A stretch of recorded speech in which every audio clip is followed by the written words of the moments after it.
Matheus Miller do canal ForFasters está com um curso completo de certificação CompTIA Linux Plus e LPI na Udemy, link na descrição desse vídeo. Beleza, cambada, seguinte, resolvi falar hoje as críticas que eu tenho sobre o systemd, porque nem tudo é um mar de rosas, né? Então eu resolvi hoje vir aqui debater as críticas que eu tenho sobre o systemd. Porém, antes de debater as críticas que eu tenho sobre o systemd, eu gostaria de debater as críticas que eu vejo sobre ele, porque assim, na verdade só algumas, porque tanta crítica que arrumam para o systemd que não dá para debater tudo. Então eu gostaria só de debater algumas delas, tá? A primeira delas é que todo mundo fala do conceito keys. O systemd ele vai contra o conceito, a filosofia keys, né? Deixa as coisas tudo enxuta, tudo você mantém o controle do sistema e tal. Porém, galera, primeira coisa, esse conceito keys está mais vinculado a código do que a administração do sistema. Eu vou dar um exemplo aqui prático. Eu peguei aqui, inclusive, o Toybox. Tá, é o programa que eu estou promovendo muito, que eu gostei, é um terminal muito bom. E eu não quero ficar perdendo tempo com outros tipos de exemplos, sendo que eu já tenho esse em mente, tá? Primeira coisa, o Toybox é um terminal que tem 185 comandos internos nele. Em 185 comandos, ele tem 536K. E ainda por cima não tem dependências, ele não precisa de dependências, porque as dependências estão dentro dele. As próprias bibliotecas que ele depende estão dentro dele. Diferente do ls, galera, que o ls é um comando, um único comando e tem 128K. E ainda por cima ele tem dependências externas ainda. Se essas dependências não forem encontradas, ele não executa. Ou seja, o Toybox, galera, ele é um terminal parecido com inclusive o BusyBox, só que ele é menor e mais simples. E aí que está a questão do keys para os comandos, para os códigos. Keys quer dizer, né, keep it simple, stupid, ou keep it small, tá? Então, exatamente, small, pequeno, e simple, simples. Ele é muito menor e muito mais simples. Muito menor ainda que o próprio Bash, né? Inclusive comparando Bash com Z-Shell. O Bash tem mais de 1 MB, enquanto que o Z-Shell tem menos de 1 MB. Ele tem 804K. E ele tem muito mais recursos e muito mais estável. Quer dizer, em menos de 1 MB ele possui muito mais recursos e é muito mais estável do que o Bash, que possui mais de 1 MB. Então tenham isso em mente, esse conceito keys de manter o sistema simples está mais vinculado a código do que a administração do sistema. Não que quem administra o sistema tem que manter o sistema simples também, mas dentro daquilo que ele precisa, é isso que tem que ter em mente. A segunda coisa é a questão da filosofia Unix. Todo mundo fala assim, ai não, você tem que escrever programas que façam uma coisa só. O que me dá raiva é que todo mundo só para por aí. Ninguém lê o resto da frase, que é você escrever programas que façam uma coisa, mas que façam aquilo bem. Porque não adianta você ter um programa que faça várias coisas e façam elas ruins. Se for para fazer um programa que faça várias coisas e não faça aquilo bem, é preferível você escrever um programa que faça uma coisa só, mas que faça aquilo bem. A mesma coisa na questão de estudo, ou você fazer algum tipo de exercício, ou de algum trabalho. É melhor que você faça você se especialize em um, do que seja meia boca em tudo. Só que essa não é a única frase, não é simplesmente essa frase, ainda tem tudo isso aqui. Você escrever programas que trabalhem em conjunto com outros, e você ter programas que trabalhem com streaming de texto, porque é a linguagem universal. Só que isso a filosofia em Unix não se resume nisso, ainda tem tudo isso aqui, ó, que é igual a GPL, eu duvido que todo mundo já leu. Isso aqui é mais para desenvolvedores, sim, a maior responsabilidade de desenvolvedores. Mas eu duvido que muito desenvolvedor hoje de Linux defende tudo isso já leu isso. Eu me lembro que uma vez teve um debate com a galera sobre essa questão, exatamente o systemd, quando eu estava entrando no Debian. O pessoal falou assim, essa questão de programas que façam uma coisa só. Me deram um exemplo, o MV falaram que já estava errado, porque o MV faz duas coisas, ele move arquivos e ele renomeia arquivos. Só que aí que tá um detalhe, galera, o MV ele não renomeia arquivos, ele faz uma coisa só. Vou fazer uma explicação aqui. Bom, eu estou aqui na minha área de trabalho, né? E eu tenho esse arquivo aqui, toca do Tux, que na verdade é um arquivo em MP4. Eu tirei a extensão simplesmente para eu poder trabalhar em uma aula do meu curso. tá? Eu vou dar uma dica dentro do curso e isso vai fazer parte. Bom, então o que eu vou fazer? Eu vou copiar o conteúdo desse arquivo para dentro de outro que não existe, a extensão .mp4. Bom, e foi isso que aconteceu. Eu copiei o conteúdo daqui, toca do tux, para dentro de toca do tux.mp4, que vocês viram que não existiu o arquivo aqui. Agora nós vamos mover o conteúdo do arquivo toca do tux para dentro do arquivo abertura toca do tux.mp4.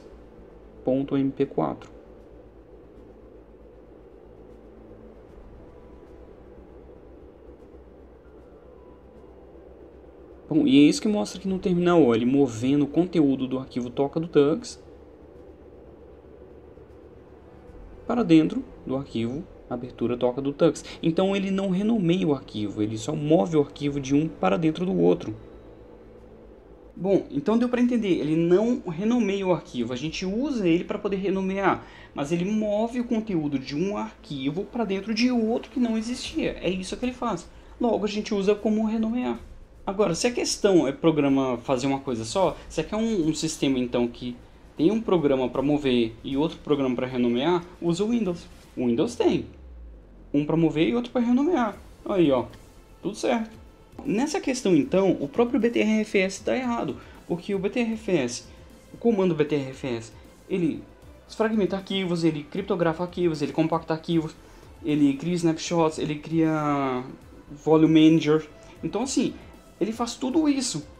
Deveria então ter um programa para cada um no BTRFS para fazer essas coisas. E não, o único comando BTRFS faz um monte de coisa. Então o BTRFS está errado. Na verdade, galera, ele faz uma coisa só: gerir arquivos. Só que através disso tudo ele gera arquivos. Da mesma forma o systemd, ele faz uma coisa só: gerir processos. Através de um monte de ferramentas. Pô, mas até o boot, meu... Questão, galera, que assim... Por causa do systemd boot. Na verdade, era um outro bootloader que se chamava Gummy Boot, que foi incorporado ao systemd com o nome de systemd boot. Ah, mas aí você para pensar, mas por que tudo isso aqui de comandos e tal? Ué, mas o Six também tem um monte e ninguém fala nada. Inclusive até comando para poder desligar a máquina e reiniciar a máquina. A minha cisma na questão no systemd era na questão de um usuário comum no servidor poder ter acesso a desligar o servidor. Era essa a minha preocupação. Foi a primeira coisa que eu fiz, foi estudar para saber a respeito disso. Quando eu fiquei sabendo disso, que dá para, como usuário comum, você reiniciar a máquina ou desligar a máquina. Só que é diferente de um servidor. É o que eu fui fazer, estudar essa parte. O Six, inclusive, além de ter um monte de ferramentas, você pode trabalhar em conjunto com o Runit, com o OpenRC. Dá para você usar as ferramentas do Six nesses outros init system. E galera, esses recursos do systemd já tentaram adicionar em outros init systems. Tentaram adicionar no System 5, tentaram adicionar no Upstart, tentaram adicionar, por exemplo, teve uma comunidade que tentou adicionar no OpenRC, no Runit, e não conseguiram. Enquanto que no systemd conseguiram. Isso aí já era esperado, veio para algum init system. Aconteceu isso vir para o systemd. Teve uma crítica até que eu achei idiota, né? Falei assim, que ele não trabalha com scripts. Na verdade ele trabalha assim, ele tem uma camada de compatibilidade com System 5, né? Uma camada de compatibilidade binária com System 5 que ele acaba lendo scripts sim. Só que é porque ele usa a questão de units, né? Esses arquivos dele, que não são scripts, ele lê na verdade uma ordem até interessante. Mas se for criticar o systemd por causa disso, então tem que criticar o Minix também, que o Minix tem o mesmo conceito do systemd nessa questão dos scripts, eliminar scripts para poder usar units. Agora as críticas que eu tenho a respeito do systemd, a primeira é mais ou menos assim, a questão da licença. Porque assim, ele tem duas licenças, ele tem coisas que estão em GPL2 e outras em GPL 2.1, tudo bem, ainda bem que tem em GPL2, GPL2 eu ainda acho interessante, porque ele acaba não tendo incompatibilidade com o kernel. Mas tudo que vem depois disso eu não acho interessante. Mas a questão é do user space. Em plena época que estão migrando as coisas que existem no user space de GPL2 para outro tipo de licença, como MIT, BSD, domínio público, eles ainda têm um programa que roda em user space sobre GPL. Eu acho que deveriam mudar de licença, deveria ter outra licença a não ser GPL. Segunda crítica que eu tenho, que eu vou dividir em duas. Uma é a biblioteca. Porque assim, eu não consegui ver no systemd a questão de poder usar outra biblioteca não seja libc. Sabe, é a única que ele permite. O pessoal até falou, né, de escrever um patch que vai adicionar suporte a Muscle no systemd. Eles não querem por causa de recursos que existem na glibc. Tá, mas assim, o que eu acho interessante, por exemplo, o próprio Toybox, tudo bem, que é um terminal de comandos e outro é um init system, mas assim, no Toybox mesmo, se você baixa o código-fonte, quando você vai configurar para compilar, você escolhe se você quer usar glibc, a uclibc ou Muscle. E até questão de compilador, você escolhe se é GCC ou se é LLVM. Tanto que a terceira crítica é exatamente essa que eu tenho, porque assim, o suporte dele só é GCC. Eu não vi sobre LLVM, apesar que o Tizen eu vi que ele usa só LLVM. E ele usa systemd, o Tizen. Mas assim, no próprio systemd, você baixa o código-fonte, você não vê suporte ao LLVM nele. Então assim, eu acho que o pessoal tem que trabalhar nisso, da mesma forma que o Toybox te dá essa possibilidade. Até fazer aqui uma crítica aqui no Wikipedia, faça uma correção. Tá no Wikipedia que o tamanho do systemd é só de 2 megas, 2 megas e meio. Na verdade, se você baixar a última versão agora, o código dele tem mais 6 megas. Então precisa fazer uma correção aí no Wikipedia também. Bom, galera, então essas são as críticas que eu tenho relacionadas ao systemd. Tá? Eu vou deixar até um link na descrição aqui de um artigo da IBM que mostra vários init systems, comparando umas com as outras. Tá? Vou deixar o link na descrição também aqui do artigo que eu tenho sobre init system. E é isso. Bom, o systemd vai ser parte, inclusive, integrante do meu próprio curso, tá? Estou preparando meu curso, em breve vai sair alguma coisa.